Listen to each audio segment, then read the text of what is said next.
नमस्कार बच्चों, आप सबका बोर्ड भरे क्लासेस में स्वागत है। आज का मेरा कंटेंट है, मेरा विषय है क्लास 12th सीजी सीबीएसई के स्टूडेंट्स के लिए व्यवसाय अध्ययन बिजनेस स्टडीज।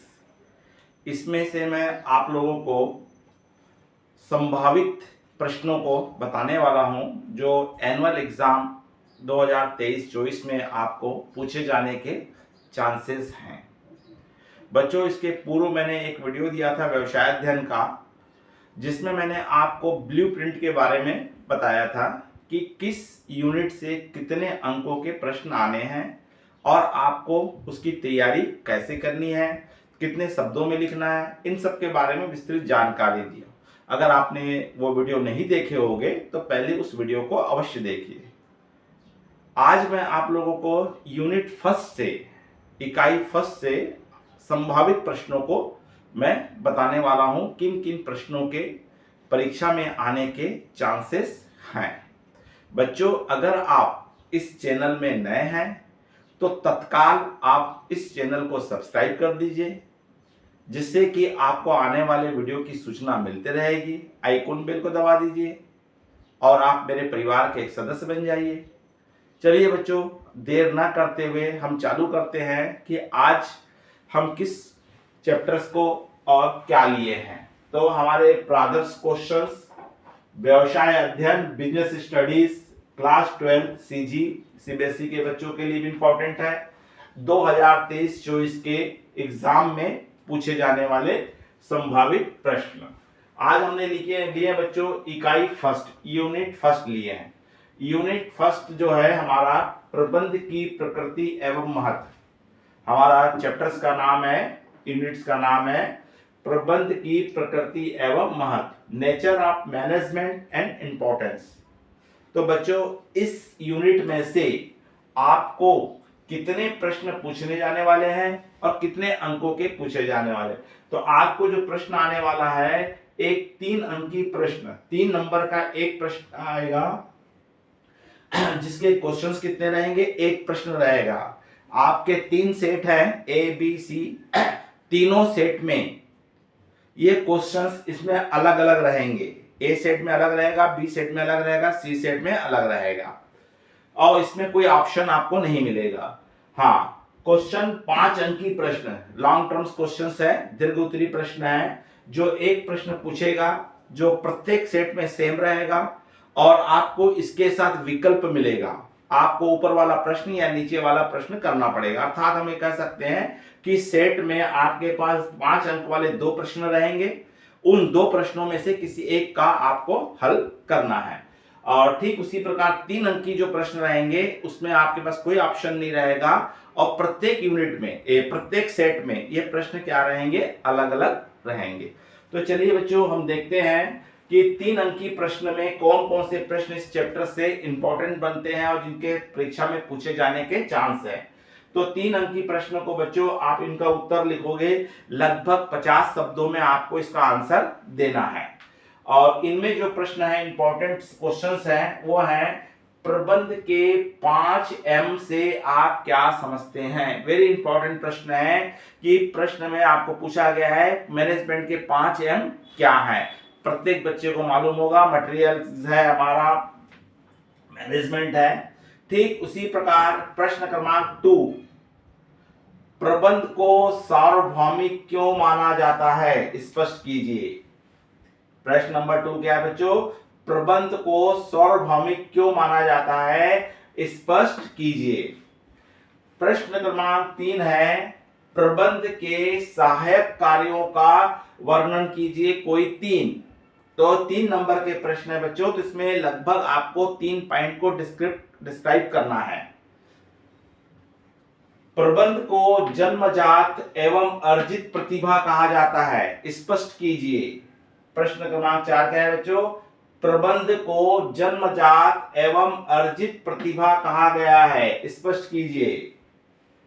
प्रबंध के उद्देश्य लिखिए, कोई 3। एक आपको इसमें डिफरेंस पूछ सकता है, समन्वय एवं सहयोग में अंतर लिखिए कोई 3। ठीक उसी प्रकार बच्चों आपको महत्व पूछ सकता है, प्रबंध के महत्व लिखिए, इंपॉर्टेंस लिखिए कोई 3। तो इसका तात्पर्य है कि इसमें से क्वेश्चन जो है सेट ए में अलग रहेगा, बी में अलग रहेगा, सी में अलग रहेगा, अर्थात इसमें आपके पास 3 प्रश्न इनमें से पूछे जाने के हर सेट में चांसेस है। तो चलो बच्चों इसका आंसर लिखते समय आपको ध्यान रखना है कि आपके 50 शब्दों से ज्यादा आंसर शब्दों में नहीं होना चाहिए। अगर आप ज्यादा शब्दों में लिखते हो, ज्यादा लिखते हो, ज्यादा पॉइंट लिखते हो तो आपको एक्स्ट्रा अंक कुछ भी नहीं मिलने वाला है, बल्कि आपका टाइम वेस्टेज होगा। इसलिए जितना पूछा गया है उतना ही आपको उत्तर देना है। चलिए बच्चों हम देखते हैं, अगला हमारा है 5 अंकीय प्रश्न, जिसको हम दीर्घ उत्तरीय प्रश्न कहते हैं, लॉन्ग आंसर कहा जाता है। और ये हमको पूछे जाने वाला है 5 अंकों का पूछे जाएगा, अर्थात इस यूनिट से हम कह सकते हैं 3 और 5 8 नंबर का फर्स्ट यूनिट से आपको पूछ रहा है, जिसमें से एक 3 अंकीय का प्रश्न है, जिसमें मैंने अभी आपको कुछ 5-7 क्वेश्चन इंपॉर्टेंस बताया हूं। ये इनमें से आपको कोई 2 क्वेश्चन कम 3 और हर सेट में पूछने के पूरे चांस है। अब हम देखते हैं कि हमको 5 अंकीय प्रश्न है, हमको परीक्षा में हाल में हमारे पेपर में 2 क्वेश्चंस रहेंगे, और इस वर्ष आने वाले क्वेश्चन में 4 वेरी इंपॉर्टेंट क्वेश्चंस बन रहे हैं।